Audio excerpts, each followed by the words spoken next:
এবার আমরা আলোচনা করব ইউনিট নিয়ে। এর ফার্স্ট হচ্ছে ইউনিট বলতে আমরা কি বুঝি এটা একবার বুঝে নেই। ইউনিট মানে হচ্ছে কোনো সংখ্যাকে যদি গণনা করা বা মাপা যায় সেটাই হচ্ছে তার কি ইউনিট। ওকে, তার মানে ইউনিট দ্বারা আমরা কি করতে পারবো, কোনো কিছু গণনা করতে পারবো বা মাপতে পারবো। ফাইন, এখন এই ইউনিটের দুইটা আসপেক্ট আছে, একটা হচ্ছে ডিফাইনাইট আর একটা হচ্ছে ইনডিফাইনাইট। ডিফাইনাইট ইউনিট বলতে আমরা কি বুঝি, যে অ্যাট ফার্স্ট কি থাকবে, অবশ্যই নিউমেরাল থাকবে, নিউমেরাল থাকবে।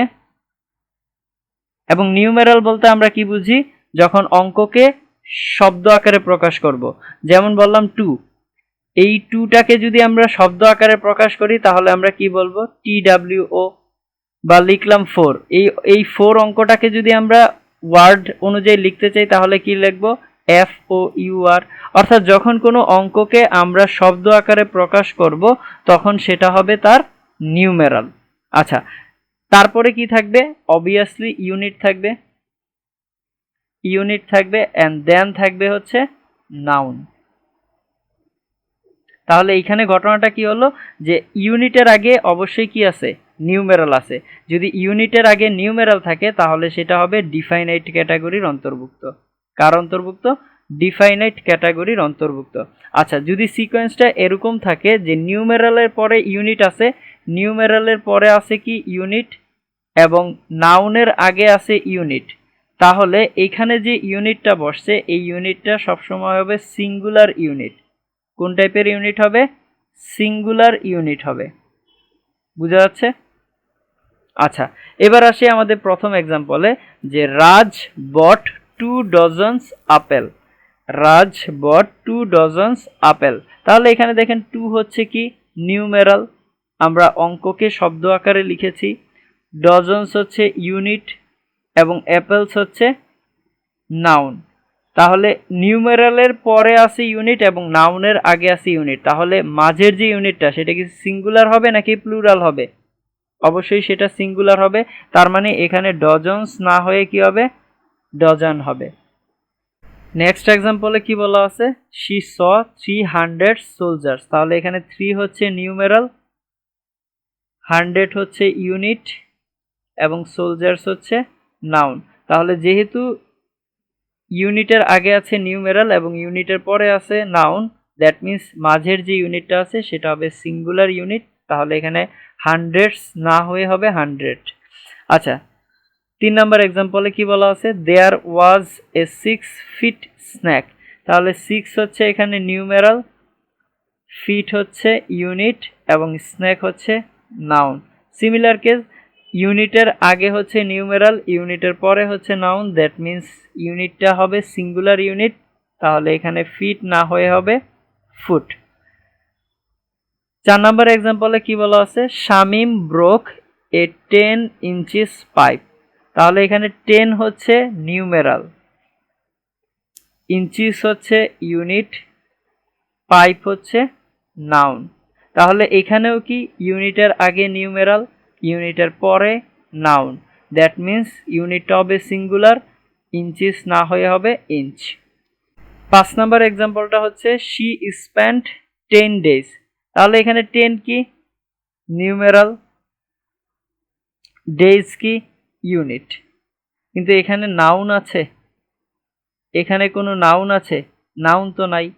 তাহলে নাউন যদি না থাকে তাহলে এই সিকোয়েন্স তো হচ্ছে না।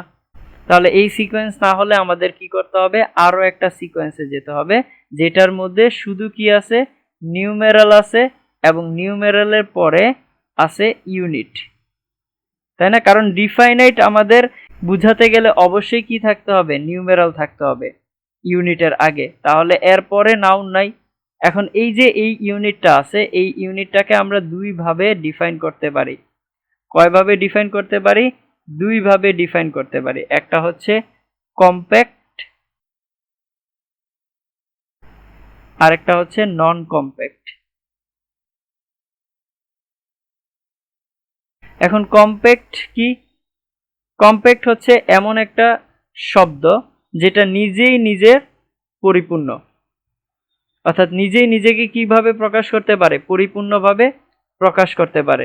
যদি নিজেই নিজেকে পরিপূর্ণভাবে প্রকাশ করতে পারে তাহলে সেটাকে আমরা বলবো কম্প্যাক্ট। এবং কম্প্যাক্টের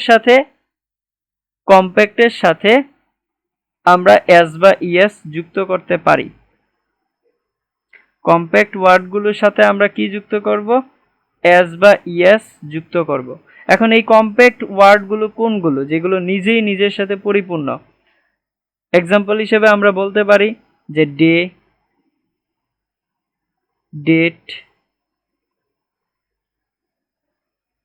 উইক, মান্থ, টাকা, ডলার, রুপি, এটসেট্রা। যেমন ধরেন এক্সাম্পল হিসেবে যদি বলি যে আমাকে 10 টাকা দাও, আমাকে 10 টাকা দাও। দেখেন এই 10 টাকা দেওয়াটা এটা কি একবারে পরিপূর্ণ না? এখানে আর কোনো কিছু বলার প্রয়োজন আছে? বলার কিন্তু প্রয়োজন নাই। তার মানে টাকাটা হচ্ছে একটা কম্প্যাক্ট ওয়ার্ড। আর নন কম্প্যাক্ট ওয়ার্ডগুলো কি? যেটা নিজেই নিজের সাথে কি পরিপূর্ণ না, অর্থাৎ এমন একটা শব্দ যেটা নিজে পরিপূর্ণ না, যার জন্য অন্য শব্দের প্রয়োজন হবে, তাহলে সেটাকে আমরা কি বলবো? নন কম্প্যাক্ট বলবো। আর নন কম্প্যাক্ট ওয়ার্ডের সাথে আমরা এস অথবা ইএস যুক্ত করব না। এখন নন কম্প্যাক্ট ওয়ার্ডগুলো কি কি হতে পারে? For example dozen, score, foot, thousand, inch, hundred, etcetera. যে ওয়ার্ডগুলো আছে এগুলো হচ্ছে কি নন কম্প্যাক্ট ওয়ার্ড। যেমন আমি বললাম যে আমাকে 4 ডজন দাও, আমাকে 4 ডজন দাও, তখন আপনি কি প্রশ্ন করবেন? 4 ডজন কি দিব, তাই না? এটা কিন্তু পরিপূর্ণ না, দ্যাট মিনস এটা হচ্ছে নন কম্প্যাক্ট। দেখেন এখানে কি বলা আছে এক্সাম্পলে যে শি স্পেন্ট 10 ডেজ, তার মানে সে 10টা দিন স্পেন্ড করেছিল। তাহলে ডেজ কি? Compact word. ডেজ কি? Compact word. যদি ডেজ কম্প্যাক্ট ওয়ার্ড হয় তার সাথে আমরা এস বা ইএস যুক্ত করতে পারবো কি না? অবশ্যই পারবো এবং যুক্ত করতে হবে।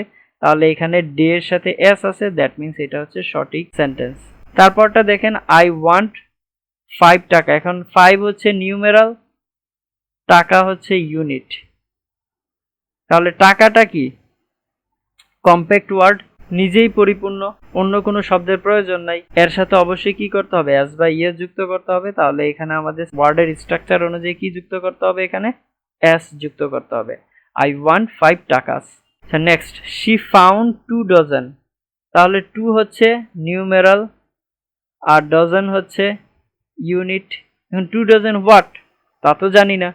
যেহেতু জানি না সেহেতু এটা হচ্ছে নন কম্প্যাক্ট ওয়ার্ড এবং এর সাথে এস বা ইএস যুক্ত হবে না, দ্যাট মিনস এটা ঠিক আছে। 8 নাম্বার এক্সাম্পলে কি বলা আছে? আনিশা স্পেন্ড 3000। তাহলে এখানে 3 হচ্ছে নিউমেরাল, থাউজেন্ডস কি? ইউনিট। এখন দেখেন থাউজেন্ডস কথাটা এটা একটা non compact word. She spend 3000 what? আমরা তো জানি না, তার মানে এটা তো পরিপূর্ণ না। পরিপূর্ণ যদি না হয় তার সাথে এস বাই ইএস যুক্ত করা সম্ভব না। তাহলে এখানে থাউজেন্ডস না হয়ে কি হবে? থাউজেন্ড হবে। দ্যাট মিনস এখানে অ্যান্সারটা হচ্ছে আনিশা স্পেন্ড 3000।